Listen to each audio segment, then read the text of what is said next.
Sweet की दूसरी प्रतिष्ठान गोविंदम स्वीट्स एवं रेस्टोरेंट का भव्य उद्घाटन हुआ संपन्न।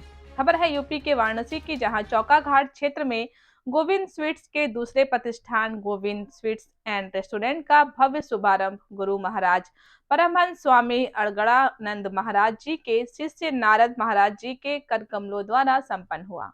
इस कार्यक्रम में बिहार राज्य के पूर्व विधायक बदन यादव, पहलवान सहित क्षेत्र के गणमान्य लोग उपस्थित थे।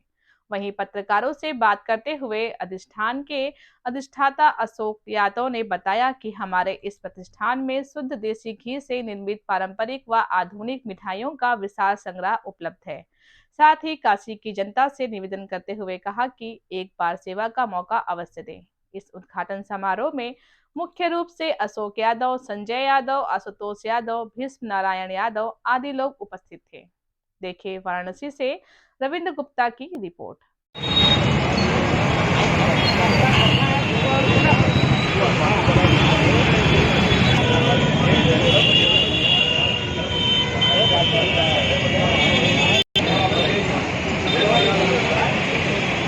भाई सागर के भाई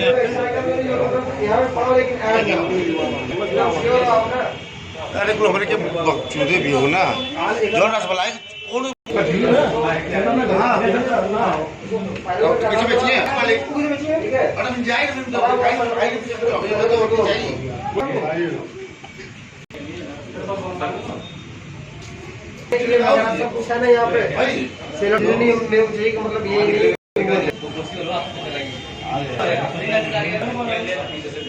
कुछ नहीं होता है उनका नहीं आधे घंटे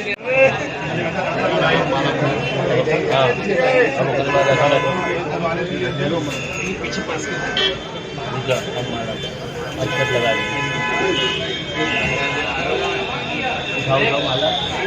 मला उठावा हमने ना अब नीचे हाथ करा नीचे हाथ करवा तो मला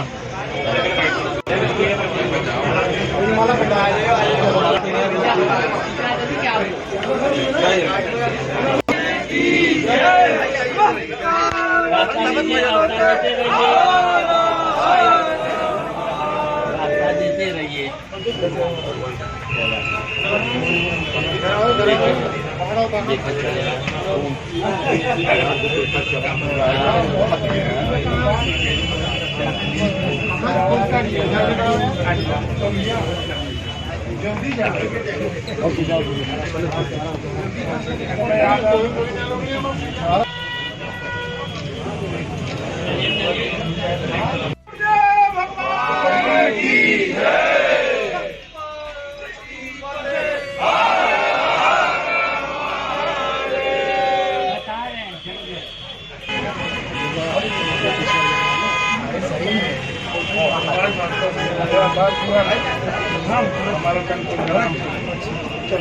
महाराज जी, गोविंदम स्वीट्स और रेस्टोरेंट का शुभारंभ आपके द्वारा किया गया, क्या कहना चाहेंगे?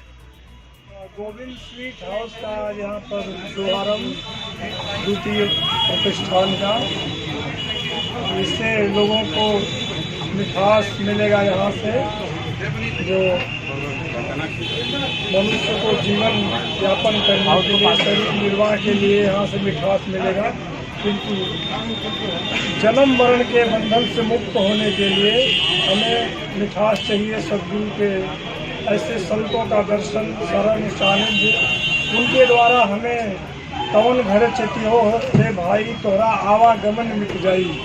उस शाश्वत घर की खोज के लिए हमें ऐसे संतों का अनुसरण करना होगा, उनका आशीर्वाद लेकर के, और उनके द्वारा बताए गए मार्ग पर जब हम चलेंगे तभी हम उस वास्तविक मिठास को प्राप्त कर सकते हैं।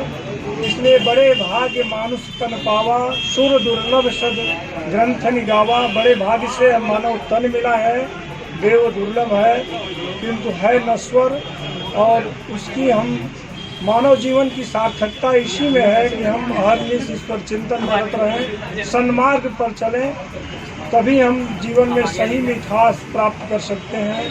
भगवान कृष्ण ने गीता में बताया है कि मनुष्य को चाहिए कि वह अपना उद्धार स्वयं करे, अपने उद्धार की रास्ता अपनाए, और वह मार्ग हमें संतों के द्वारा मिलेगा। क्योंकि मनुष्य कर्मों का निर्माता है। यदि हमसे शुभ कर्म करते बन गया तो हम शुभ की ओर अग्रसर हो जाते हैं, उन्नति की ओर अग्रसर हो जाते हैं। और यदि अवनति की ओर अग्रसर होते हैं तो पुनरपि जन्मम पुनरपि मरणम इस परिधि में ले जाने वाला होता है, जो बारंबार अनंत योनियों का कारण बनता है। इसलिए इन सब से बचने के लिए मानव जीवन की यही सच्ची सार्थकता है। महाराज जी, अभी हाल में ही स्वामी प्रसाद मौर्य द्वारा श्री रामचरितमानस को लेकर अमर्यादित टिप्पणी की गई है। उनका कहना है कि रामचरितमानस कोई ग्रंथ नहीं है, उसको होलिका में जला देना चाहिए। उस पर क्या कहना चाहेंगे? गलत है, उसकी सही व्याख्या संत महापुरुष ही बता सकते हैं, मौर्य जी क्या बताएंगे। इसलिए उसकी सच्ची व्याख्या हमारे पूज्य गुरुदेव भगवान से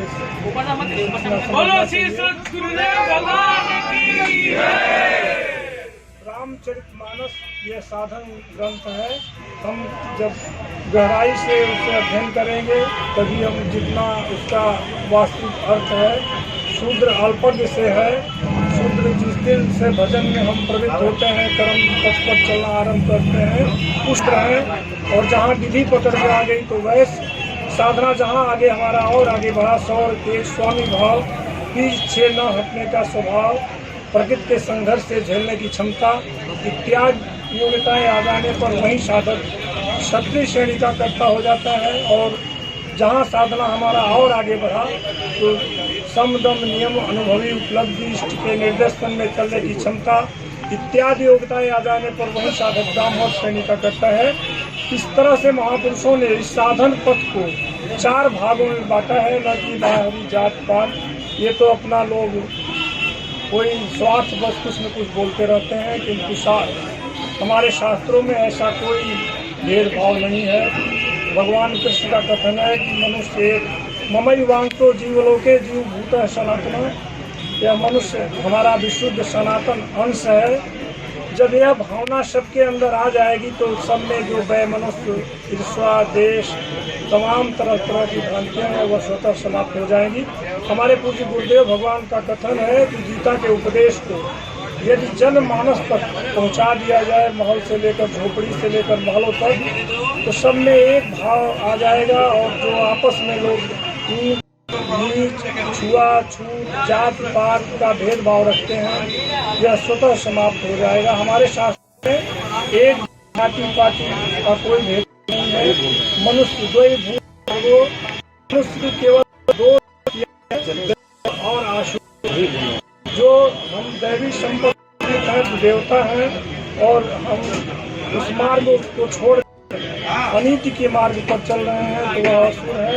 इसलिए सदैव ऐसे महापुरुषों से हमें इस साधन पथ को